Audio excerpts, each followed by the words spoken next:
नमस्कार, ऋतिक तिवारी, कला संकाय इलाहाबाद विश्वविद्यालय। तो इस वीडियो में हम लोग बात करेंगे कि आपके पास कौन कौन से सब्जेक्ट कॉम्बिनेशन जो है वो मौजूद होंगे जब आप इलाहाबाद यूनिवर्सिटी में एडमिशन लेने जाएंगे, चाहे आपका कोई भी यूजी कोर्स हो। तो देखिएगा, सबसे पहले बात करते हैं बीएससी मैथ में आपके पास कौन कौन से सब्जेक्ट कॉम्बिनेशन उपलब्ध होंगे। वीडियो कुछ बड़ा हो सकता है, इसके लिए परेशान होने की बिल्कुल आवश्यकता आपको नहीं है, और ध्यान दीजिएगा कौन कौन से आपको सब्जेक्ट कॉम्बिनेशन अच्छे हैं जो आपको लेने चाहिए। इसके अलावा अगर आपका कोई क्वेश्चन है, कोई डाउट है, तो ऋतिक तिवारी AU मेरी इंस्टाग्राम आईडी है, वहाँ पे जाके मैसेज कर सकते हैं। वहाँ पर आपको सारी अपडेट जो है सबसे पहले मिल जाएगी। तो देखिएगा, ये आपकी लिस्ट है पूरी। यहाँ पे आप देखिएगा, अगर आप बीएससी मैथ करना चाह रहे हैं तो आपके पास कौन कौन से सब्जेक्ट कॉम्बिनेशन उपलब्ध होंगे। तो ये देखिएगा, physics, mathematics, chemistry, physics, mathematics, computer science, physics, mathematics, statics, ये आपके पास कॉम्बिनेशन उपलब्ध रहेंगे इलाहाबाद यूनिवर्सिटी में। इसके अलावा आप देखिएगा, ये हो गया आपका फिजिक्स, तो ये ऊपर आ गया, ये हो गया आपका physics mathematics defence studies, physics mathematics geology, physics mathematics geography, mathematics computer science और साइकोलॉजी। अब इसकी इंटरेस्टिंग बात ये है कि आपकी ज्योग्राफी और साइकोलॉजी, इनका डिपार्टमेंट जो है वो आर्ट फैकल्टी में पड़ेगा। साइंस फैकल्टी में बाकी सारे सब्जेक्ट हैं, लेकिन अगर आपको ये सब्जेक्ट लेने हैं तो फिर आपको जो है वो आर्ट फैकल्टी में क्लास लेने आना पड़ेगा। अब देखते हैं बीएससी बायो के लिए कौन कौन से सब्जेक्ट कॉम्बिनेशन है। तो zoology, botany, chemistry, zoology, botany, defence studies, zoology, chemistry, biochemistry, zoology, botany, anthropology, botany, chemistry, biochemistry. तो ये आपका सब्जेक्ट कॉम्बिनेशन है किसके लिए? बीएससी बायो के लिए।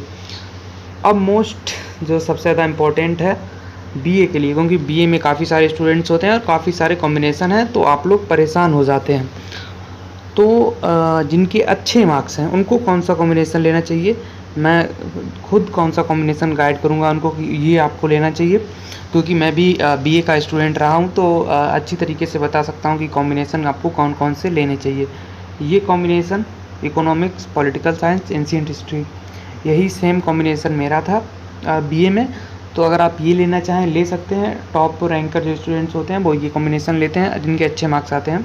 इसमें आप तभी लें जब आपको इकोनॉमिक्स पढ़ना आता हो, ये बात ध्यान रखिएगा, क्योंकि इकोनॉमिक्स आपको काफ़ी ज़्यादा पढ़ना पड़ेगा, तभी आपको जो है इकोनॉमिक्स से लेना है। क्योंकि इकोनॉमिक्स में क्या होता है कि ज़्यादा परसेंटेज नहीं बनती है, हालांकि नंबर आते भी हैं, ऐसी बात नहीं है। इकोनॉमिक्स में कई छात्रों के नंबर आए हैं, तो अगर आपको इकोनॉमिक्स अच्छा लगता है तभी कॉम्बिनेशन आप लोग ट्राई करिएगा। बाकी इसके अलावा एक और कॉम्बिनेशन है आपका, ये हो गया मॉडर्न हिस्ट्री के साथ अगर आप कॉम्बिनेशन लेना चाहते हैं, तो मॉडर्न हिस्ट्री के कॉम्बिनेशन कम हैं थोड़े, इसके लिए आपको एक कॉम्बिनेशन मिल जाएगा मॉडर्न हिस्ट्री, उसके साथ आपको मिल जाएगा पॉलिटिकल साइंस और एजुकेशन। ये आपका मॉडर्न हिस्ट्री का एक कॉम्बिनेशन हो जाएगा, इसमें सर्च कर लीजिएगा, आपको कहीं ना कहीं ज़रूर मिल जाएगा। इसके अलावा एक कॉम्बिनेशन आपका हो गया इंग्लिश के साथ, अगर आप कॉम्बिनेशन ट्राई करना चाह रहे हैं तो ये कॉम्बिनेशन आपके लिए बेस्ट रहने वाला है, English language, ancient history, political science. इसके अलावा एक और कॉम्बिनेशन है आपका इंग्लिश लिटरेचर, पॉलिटिकल साइंस और एंशिएंट हिस्ट्री। ये वाला कॉम्बिनेशन भी अगर आप ट्राई करना चाहें तो ट्राई कर सकते हैं, अच्छा कॉम्बिनेशन रहने वाला है। अगर आप ज्योग्राफी के साथ कॉम्बिनेशन ट्राई करना चाह रहे हैं तो ज्योग्राफी के साथ भी अच्छे कॉम्बिनेशन है। यहाँ पे देखिएगा, ये सबसे टॉप डिमांडेड कॉम्बिनेशन रहता है, पॉलिटिकल साइंस, ज्योग्राफी और एंशिएंट हिस्ट्री। ये भी टॉपर जो टॉप रैंकर स्टूडेंट्स आते हैं वो ये कॉम्बिनेशन लेते हैं, तो आप लोग इसको ट्राई कर सकते हैं। बाकी इसके अलावा अगर आपके कुछ कम मार्क्स हैं तब आप जो है political science, ancient history, philosophy की तरफ जा सकते हैं।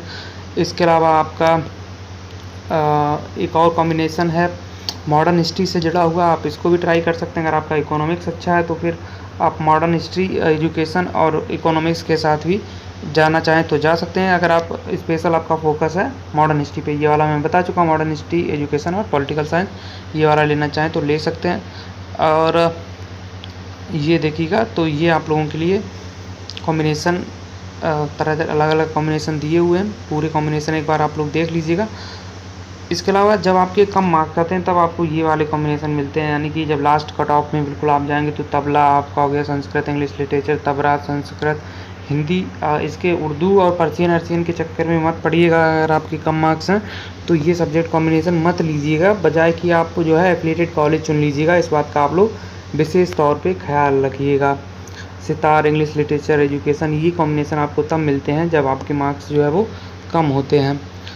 अब देखिएगा जिन स्टूडेंट्स के कम मार्क्स हैं उनको कौन कौन से कॉम्बिनेशंस पर नज़र गड़ाए रखनी है, कौन कौन से कॉम्बिनेशन रखने हैं।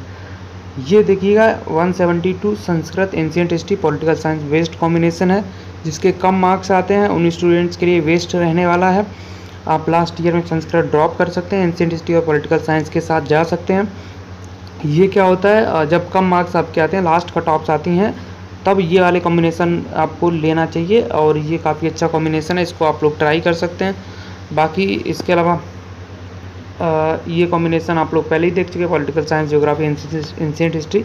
जब आपके अच्छे मार्क्स आते हैं तब ये वाला कॉम्बिनेशन आप ले सकते हैं। बाकी मेन स्ट्रीम सब्जेक्ट लेने का सब लोग प्रयास करते हैं, पॉलिटिकल साइंस, एंशिएंट हिस्ट्री और इसके अलावा आपका इकोनॉमिक्स और आपका ज्योग्राफी, तो ये आपके मेन स्ट्रीम सब्जेक्ट हो जाते हैं। साथ साथ में अगर आप एक डमी सब्जेक्ट मतलब एक थोड़ा इजी सब्जेक्ट रखना चाहें तो रख सकते हैं, वो आपको फ़ायदा करेगा। तो ये पूरे आप लोगों के कॉम्बिनेशन हो गए। आपको एक बार पूरे कॉम्बिनेशन अच्छी तरीके से देख लेने हैं। ये वाला कॉम्बिनेशन भी मैथ स्टैटिक्स वाला जो स्टूडेंट्स रखना चाहते हैं, मैथ स्टैटिक्स इकोनॉमिक्स, ये वाला कॉम्बिनेशन भी ट्राई कर सकते हैं। वैसे ये उन्हीं छात्रों को करना चाहिए जो 12th में जो है जिसका मैथ था। अब देखिएगा ज्योग्राफी उन्हीं छात्रों को मिलती है। एक बात इम्पॉर्टेंट और आपको बता दें, जिनके पास 12th में ज्योग्राफी हो या फिर वो 12th में जो है साइंस साइड यानी कि जो आपके मैथ होता है उनके पास होना चाहिए। तो ये आपके इम्पोर्टेंट सारे जो भी कॉम्बिनेशन है इसमें से आराम से देख लीजिएगा, जो आपको अच्छा लगे उसको ट्राई कर सकते हैं। अगर आपके कुछ कम मार्क्स हैं तब इस सब्जेक्ट कॉम्बिनेशन के साथ भी जा सकते हैं, political science, ancient history, philosophy, ये क्या कहते हैं आपका मीडियम मार्क्स पर भी मिल जाएगा। अब ये आपकी अपडेट है, इनसे कोई रिलेटेड आपको इन्फॉर्मेशन की ज़रूरत नहीं है। ये आपके कॉम्बिनेशन हो गए। बाकी वीडियो अगर अच्छा लगा हो तो लाइक करिए, कमेंट करिए, शेयर करिएगा। बाकी जुड़े रहिएगा, इलाहाबाद यूनिवर्सिटी से जुड़ी हुई सारी अपडेट्स आपको मिलती रहेगी। विशेष तौर पे कम मार्क्स वाले स्टूडेंट ध्यान रखिएगा, आपको कम कॉम्बिनेशन ऐसा रखना है जो आप 3 साल परेशान ना हो, ये बात आप ध्यान रखिएगा, क्योंकि बाद में फिर परेशान होने से कोई फ़ायदा नहीं है। बहुत बहुत धन्यवाद।